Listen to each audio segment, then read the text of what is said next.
Welcome to Leaders in Lending. I'm your host, Jeff Keltner. This week's episode features my conversation with Nicol Matthews, the Chief Experience Officer at Carolina's Telco Federal Credit Union. As you might expect with a Chief Experience Officer, we talked a lot about customer experience. One of the great things she did, I thought, was just opening accounts when she joined the institution to understand what the real end-to-end experience was. We talked about how you meet customers where they're at, what digitization means and can bring, and really the importance of not just ideas, but execution and the ability to actually learn and iterate and execute those ideas.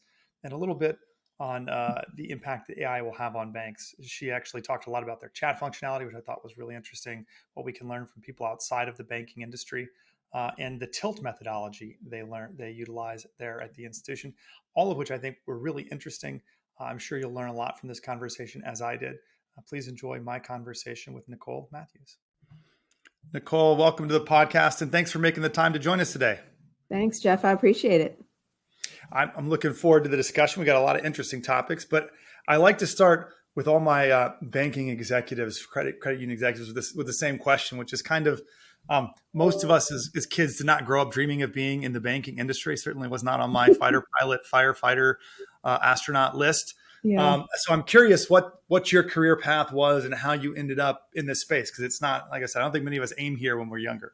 No. So let's go back probably early years, right? 7, 8 years old. I loved to play Sandy in Greece. So yeah, I mean, now there's not much of a career in that. I didn't really think further enough to say, did I want to be an actress? But I would probably go a little bit later in life, and I had a really good accounting teacher. So I wasn't that far off, but I wanted to be a CPA. So kind of, you know what I mean? There's a lot of synergies there. For sure.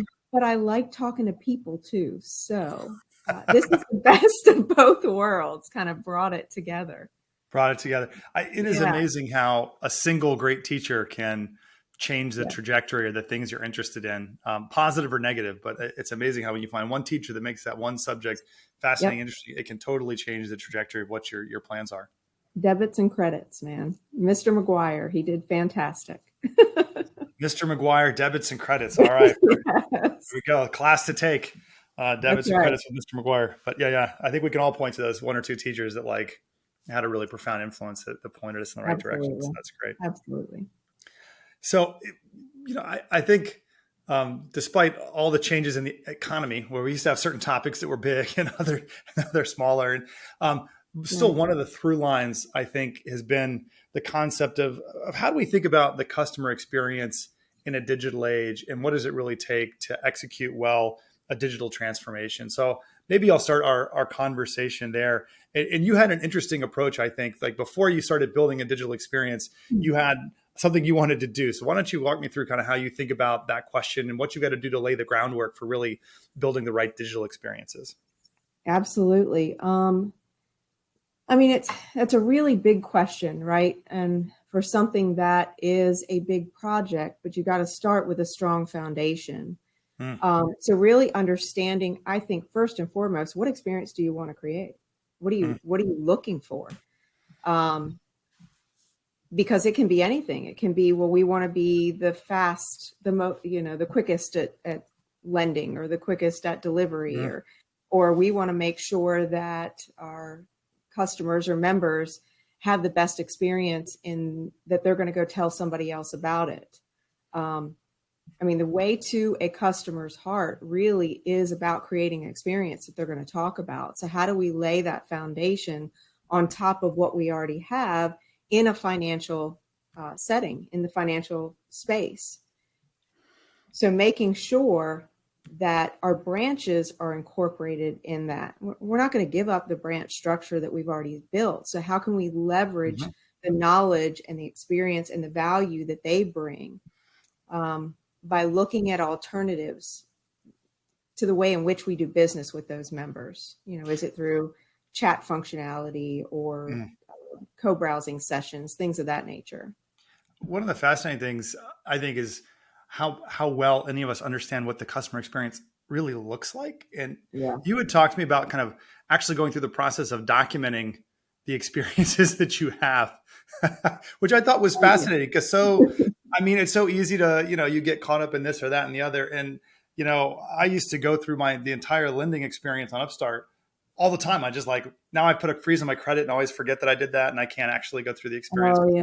Protects me, but, going through it and seeing what it looked like and then going to our competitors and I'm going to do it and just see what the experience is and taking notes and saying to a product team, hey, how come they do this and we do that?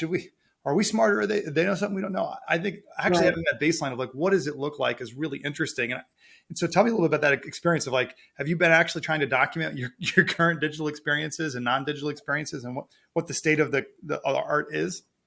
Absolutely. I mean, I've been at Carolina's Telco for just under 3 years. And I can tell you before I started, I opened an account because I needed to know what is it like to experience opening an account here. And I am one that opens several accounts. I'm just one of those crazy people. I like to budget and keep my money in different buckets. And so I have a lot of different accounts, and understanding what that process really felt like. Mm-hmm. And it was painful. It was a painful process in the beginning. There wasn't contact points. There wasn't a simplification of the application. And it felt clunky. Mm-hmm. And so how can we find the opportunities within that? But take it a step further in that, what can we learn from others? Maybe they're even outside our industry. Mm-hmm.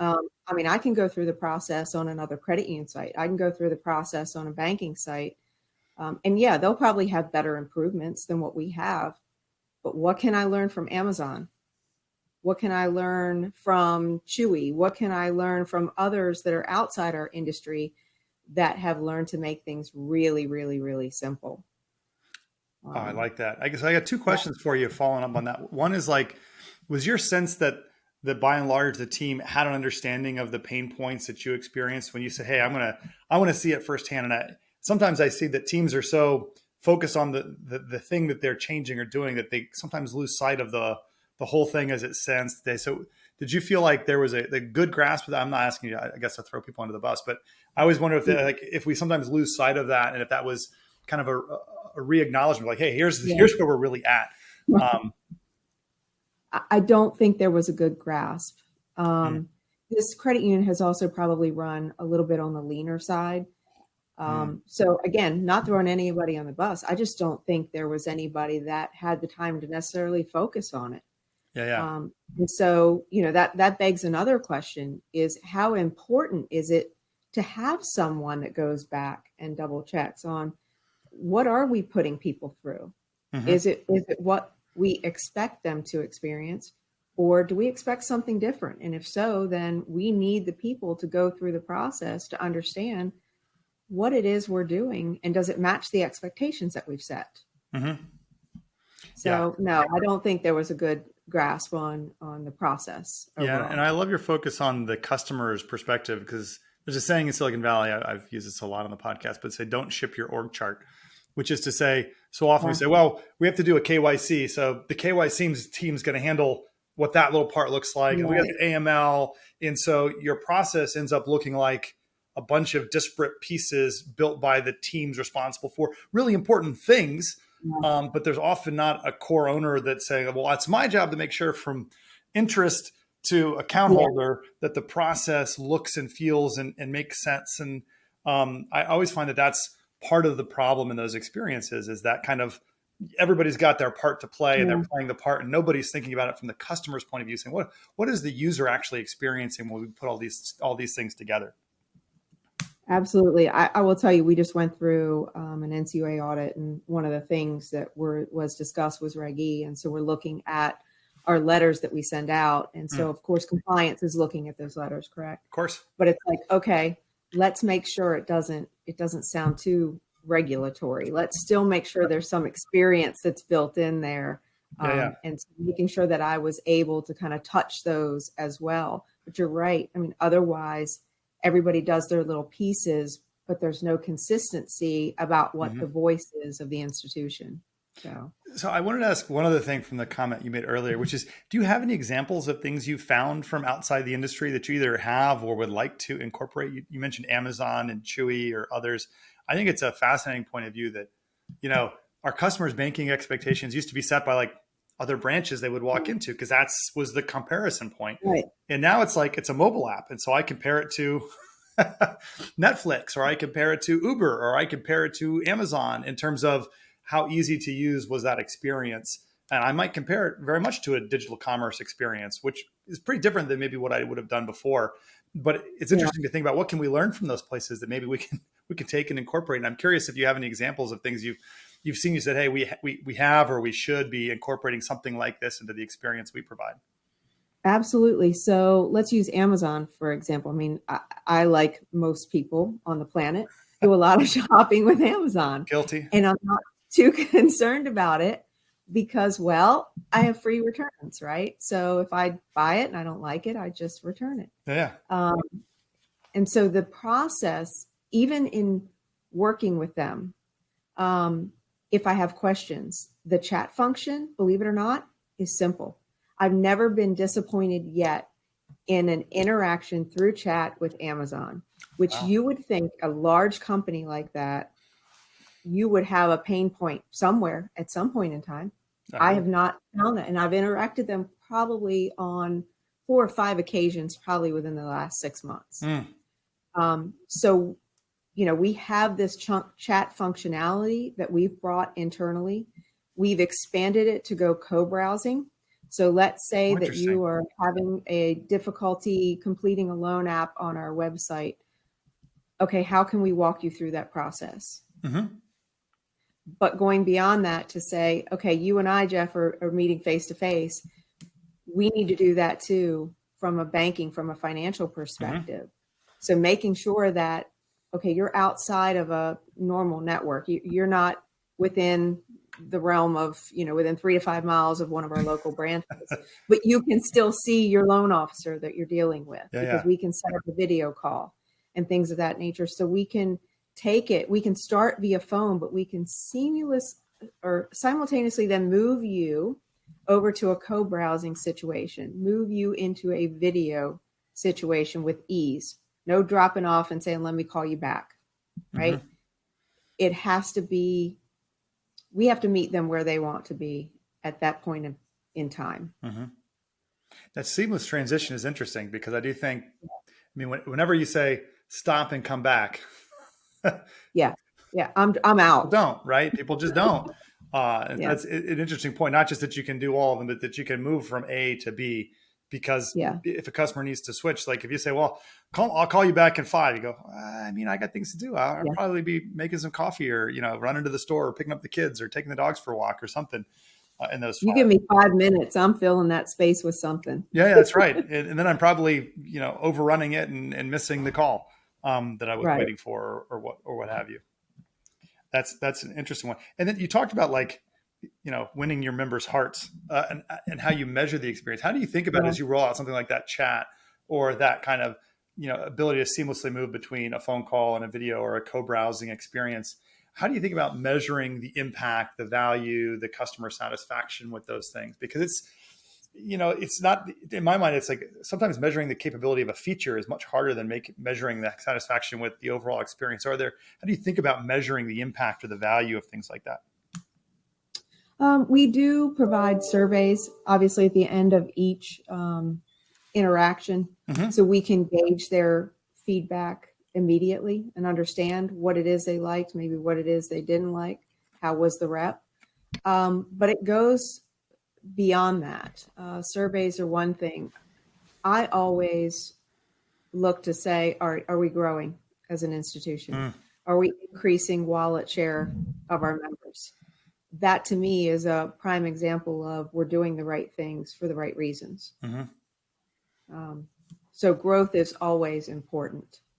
Growth is ultimately that's the measure of success, right? Like absolutely. If you're winning more business, and today more than ever, you have to earn it. Like you don't just get it for being there. You got to earn that business. So growth is usually a good metric of, are we earning it? Are we doing the things that win that business for our customers? Absolutely. And then, of course, least amount of customer complaints. Remember, complaints coming up to the top half of the organization. So I don't get many. So that is another good indication that if there are, I'm not saying there aren't any, they're at least being handled. I think taking care, things are going to go awry, right? Always. Always. You can expect that something isn't going to go right, but it's how you recover from that and how you handle that situation that's really important. For sure. Because that also can gain momentum, I think, in the way in which that person sees your organization.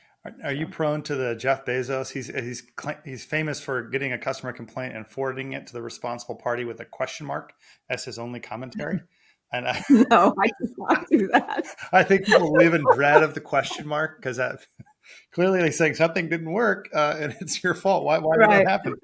And I imagine there's a lot more time to answering the question mark than typing it. Maybe I'll try that sometime. I don't know. We also talked about, when you and I spoke earlier, kind of the importance not just of the idea, but the execution and the actual implementation of, there's the idea and so many people get focused on, I know what we need to do. And then there's, particularly at financial institutions, which often have, multiple parties in positions to say no or slow down or make difficult the project, and how you actually go from idea to launch and execution results. Would love your thoughts on how you think about that difference and how you drive execution mindedness and, in institutions that I think are sometimes averse to it, or at least have lots of very reasonable committees in place that can sometimes, make it difficult to get things actually executed. So we actually follow a TILT model internally, and there are 4 parts. TILT, T-I-L-T, right. And there are 4 parts to the TILT model. We learned this through Vibrant Coaching. And so the 4 parts are impact, connection, structure, and clarity. And so as you work through a project or an implementation, you can work through those 4 parts as well. I am an impact. So my part is execution, and that's why I love to talk about execution, right? But all 4 parts are important. So you've got the connection, where who are you connecting with? Who's important to bring on the team, right? To get this project moving forward. There's the clarity. You've got to have clarity. So they need to ask the questions. How is this going to impact us? Who does it impact? And then you build it out. So you need those structure people.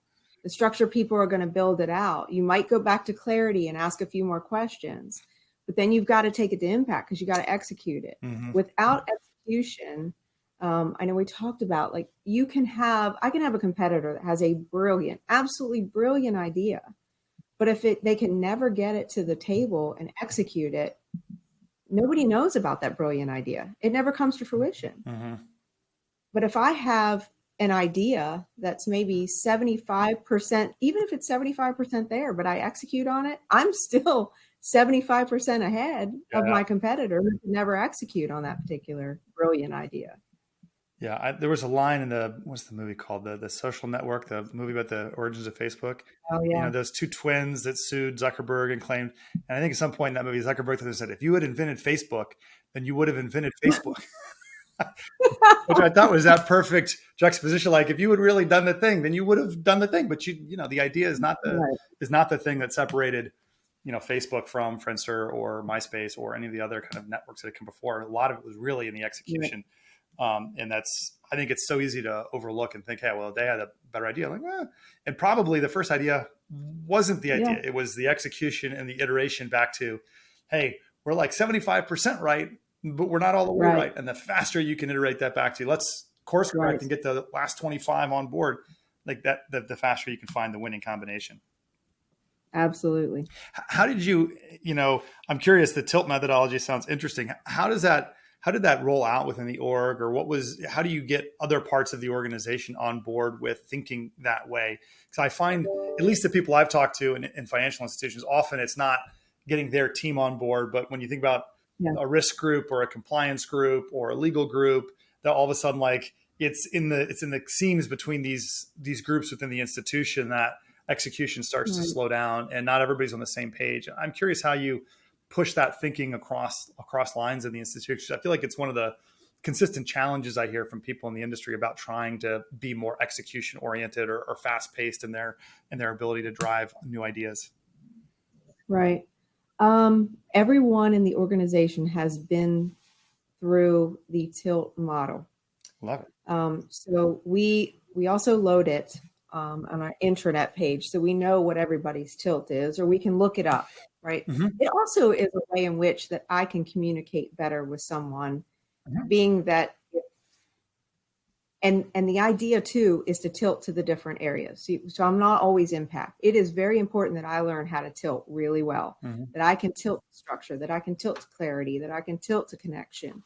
But obviously we have these preferences. But if I'm talking to a connection, then it's probably really important that I start that email or that conversation off with, "Good morning. How was your weekend? How are you doing today?" Right? Where in turn, my natural approach is probably, "Hey, do you have that spreadsheet done by 5 o'clock?" Or, I'm more of impact of getting the things done. So I think it's been really good. We've also had sessions. So we've talked through, what does it mean to be an impact? What does it mean to be a clarity? We understand what it's like to experience somebody like that, and we talk through it.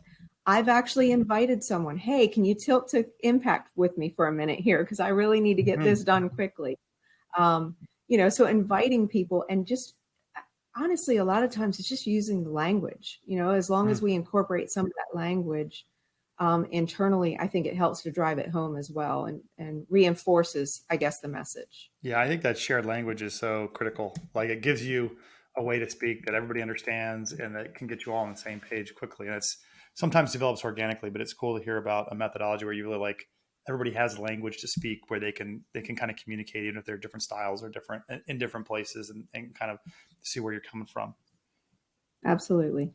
All right, my last topic for you before I make you go through the lightning round is we Okay. talked about AI and what its impact on the general banking sector would be. I would just love your thoughts, Yeah. because it's also, I think, on the list of, like, I was thinking the list, like, when I go to a conference, what can I not avoid? And I feel like digital transformation, AI, and probably blockchain or crypto, I won't make you talk about the third, are the three things that, like, I can't avoid at any event these days. They're always going to come up. So what are your thoughts on where we're at in AI? It feels to me like people are now saying, "Hey, this is coming in some way, shape, or form," but when and where and how and for what purpose, I think, are yet uncertain in everybody's minds. What's your take on what the future holds in terms of how AI will impact the banking industry, if at all? Yeah.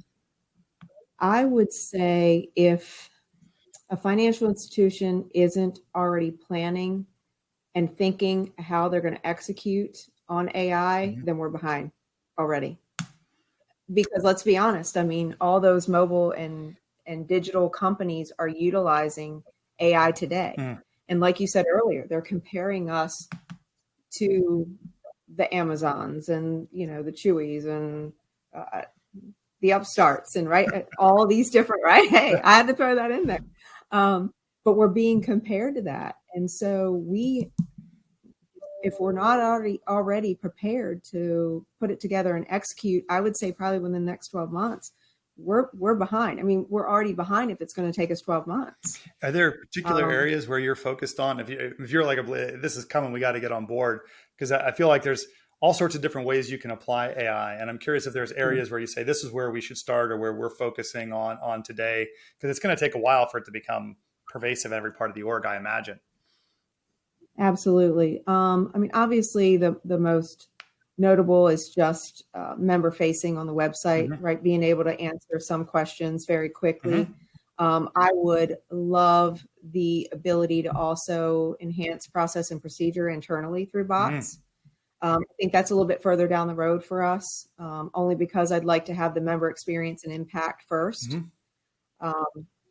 Although I can see where they would help in that area also. But we're behind when it comes to, I think, delivering on the website and mobile channels. So that's first and foremost, and then go to process and procedure. Can't fault you for starting with the customer experience first. It's always my North Star. All right, lightning round. Are you ready? Oh gosh, I hope Final so. 3 questions. They're easy questions. Okay. What's the best piece of career advice you've ever gotten? Oh, I would. That's a good one. I would say be bold, be brave, be courageous. Mm, Don't give up on yourself. I think that we can be our governors a lot of times. We can be that governor on the engine. mm, If how many times have you heard the quote, if you can't do it, then you're right. You can't think you can execute on it, then you're right. You can't. Um, I made it to a chief level without a college degree. um, and I just worked really hard. I have my degree now. I did it after the fact. But I think if I always would have thought, oh no, I can't go for that position, I don't have the experience, I don't have a degree behind me, then I never would have gotten it. But I always kept throwing my names in a hat, and I always thought, well, what's the worst that's going to happen? They say no. Not a big deal. I'm already expecting a no. But I'm going in with the knowledge of saying, I'm going to learn something about myself, I'm going to learn something about that person, or I'm going to learn something about the company. And so I never lose in that situation. that's great advice. Don't be your own governor. Governor. I like that. Exactly. All right. Second question. What is the best piece of advice you've ever gotten about the consumer banking space? Oh, I would probably have to say, Jeff, that the picture doesn't always paint the picture the way it is. I think we need to be open to maybe what's behind the scenes, understanding, even if it's going back to lending, right? Mm-hmm. A credit score is just one piece of the puzzle. What else is really going on in that person's life?